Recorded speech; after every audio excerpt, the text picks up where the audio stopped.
Hello and welcome to session 9 of our Unreal Editor, and in this session we're going to be covering how to create cutscenes and creating camera actors. So here I have a basic level. It's just a cube with a crate with a face on it in the middle, and the first thing I'm going to do is I'm going to select my content browser, my generic browser here.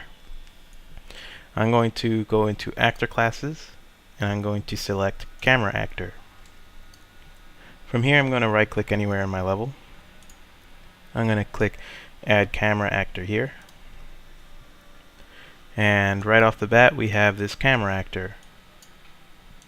Now with this camera actor, wherever this lens is facing is what the camera is going to be seeing.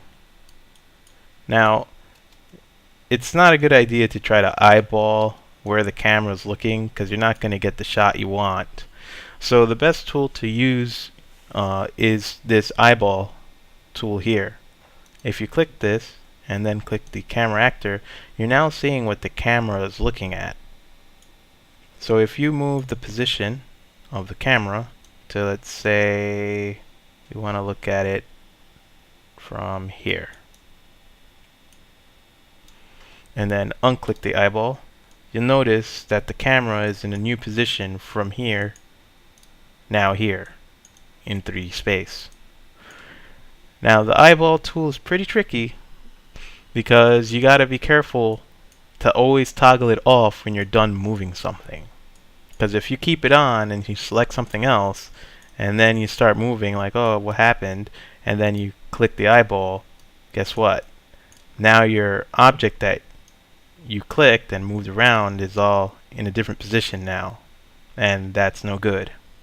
So remember your workflow in toggling this eyeball on and off, that after you use it, to turn it off, otherwise it's going to mess up your level.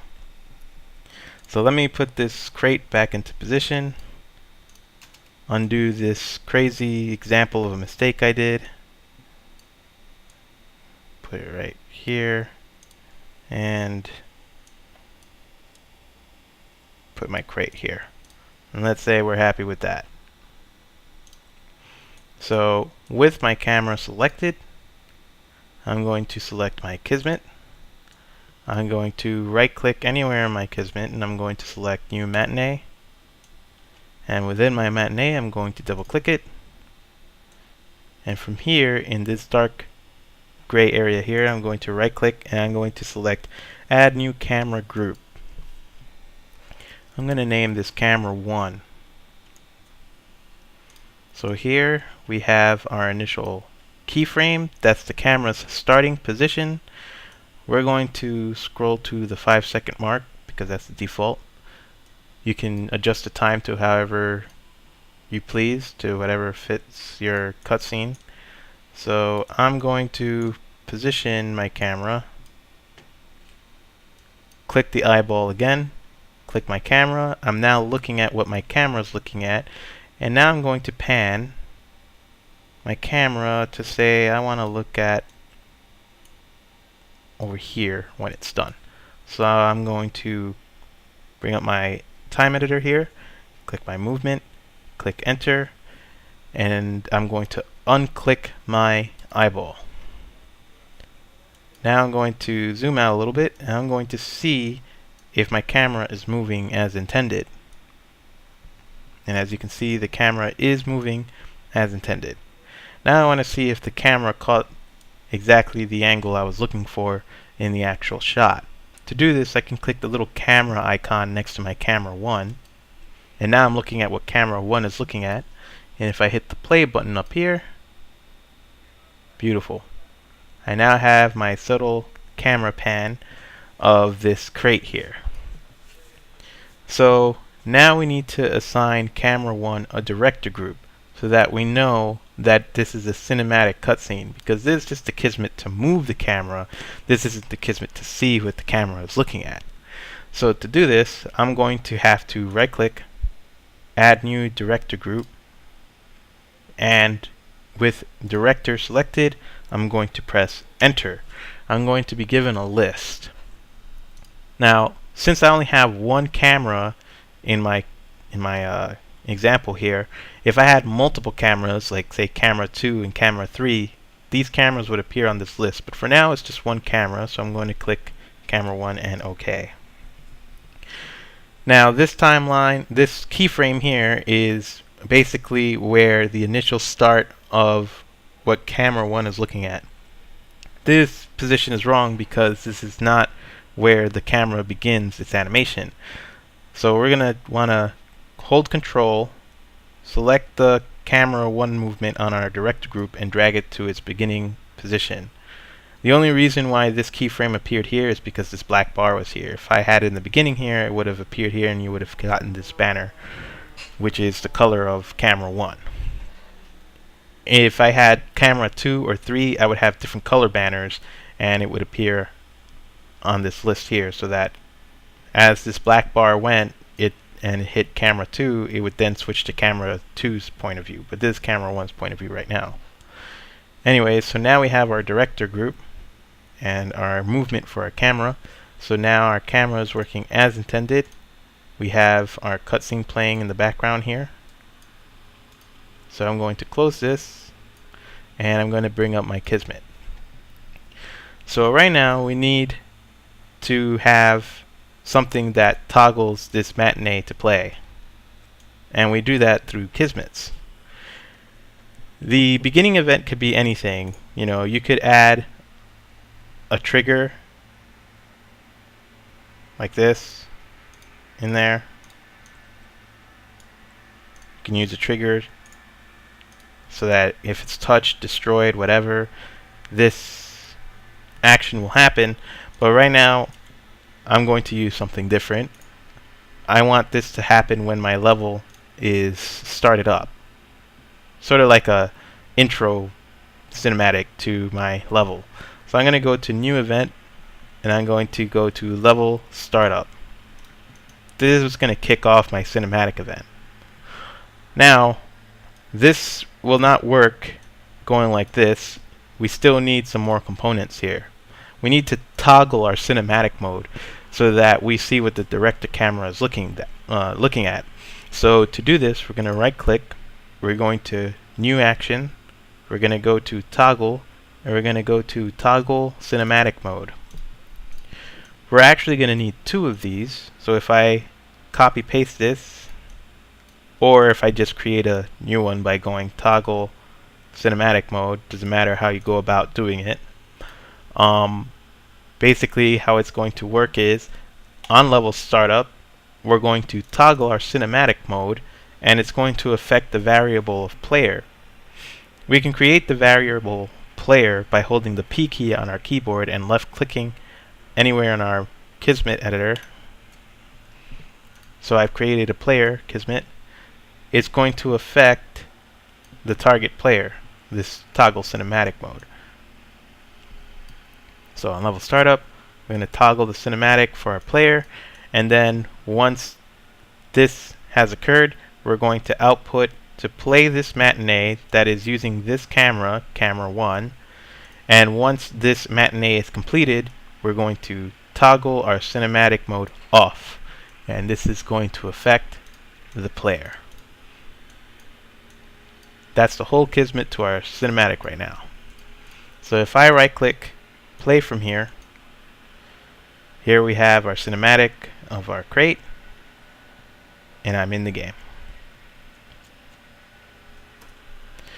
So let's add a second camera. I'm going to go into my generic browser and then go into my actor classes, and I'm going to select camera actor again, and I'm going to create a second camera, maybe one that focuses on this face. So again, I'm going to click my eyeball mode, I'm going to click my camera, and I'm going to position it so that I'm looking at my face. Say for instance, right here is fine. There. Now I'm going to unclick my eyeball and see if the camera is in its proper position. It is. With the camera selected, I'm going to open my Kismet. I'm going to open my matinee that I have already created. and I'm going to right click in this dark gray area below camera 1, add a new camera group. Once again, I'm going to be presented with this pop-up. I'm going to name this camera 2, and again I will have the initial keyframe, which is over here at 0, 0. This is wrong, as camera 1 is starting at 0, 0. So we want the initial keyframe for this camera to start at 5 seconds, the end keyframe of camera 1, so that when camera 1's animation is finished, camera 2's animation then starts going off. So I'm going to move this triangle to 10 seconds. Zooming out, I'm going to move my black bar to this position here. Let me uncheck this. I'm going to go to my camera. I'm going to click my eyeball. I'm now looking at what this camera is looking at. I'm going to select my movement, and I'm going to pan to the left or the right. There we go. I'm going to press enter when I click my movement, and now I have my second keyframe. I'm going to unclick the eye, and I'm going to see if my camera is doing the motion as intended. And as you can see, the camera is now panning from left to right of the face. We can see how this is looking like through hitting the camera icon on camera 2 and hit the play button, and now we have our face being panned. Alright, so now we need to give this a director group as well, but the thing is that you don't have to create a brand new director group. You can make it so that camera 2 works with camera 1 on the director group on the timeline. To do this, we just set it in the position where we want camera 2 to start, which is here.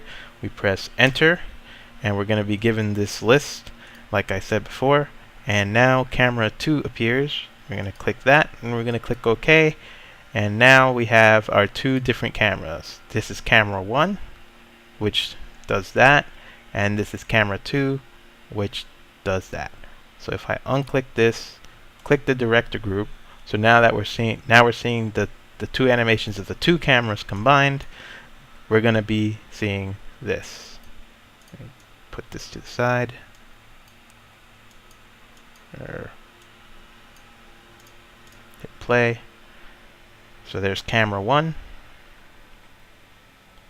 and there's camera 2. And say for instance I want to add a fade effect to it. I'm going to right click my director group. I'm going to select add new fade track, and with the fade track selected at 0 seconds I'm going to press enter. This is the initial keyframe.